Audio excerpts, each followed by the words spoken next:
Rafael, besoj tani e kemi audion mirë bashk.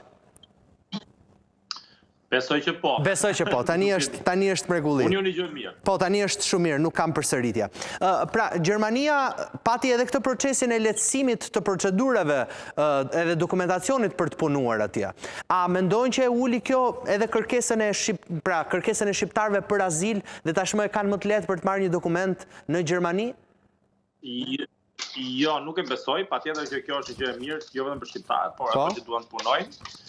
Sidomos për shqiptarët, sepse shqiptarët kanë pasur shumë vështirësi dhe më shumë se sa shumë vende të tjera, duke marrë Sirinë e tjera që mund të merrin azil, por shqiptarët nuk kanë marrë kurrë azil. Një pjesë e vogël, një pjesë shumë e vogël ka përfituar nga azili. Kryesisht për çfarë përfitojnë? Pjesa më e madhe e kërkesave nuk kanë të bëjnë me azil. Pra, kur flasim për azil, ka disa pika, ka të bëjë me përndjekin politike, përndjekin fetare, racore e tjerë, nuk ka të bëjë me azil ekonomik. Pra, prandaj dhe pjesa më e madhe e këtyre që aplikuan nuk kanë marrë deri më sot azil, ka disa që kanë një vendim të pjesshëm, që ka të bëjë quhet duldum në Gjermani, që ka të bëjë me një pranim të pjesshëm, por një pjesë e madhe ende sot nuk kanë dokumenta të rregullta. Pra, edhe pse kanë aplikuar për azil, nuk kanë dokumenta të rregullta. Kjo do të thotë që këto persona, të cilët kanë aplikuar gjatë gjithë këtyre viteve, patjetër që i kanë treguar dhe ka shumë persona të tjerë që do kenë ose kanë patur dëshirë të aplikojnë për azil dhe duke qenë se është gjithë ky kalvar i gjatë që në fund nuk përfundon më së miri, atëherë janë të rrequr.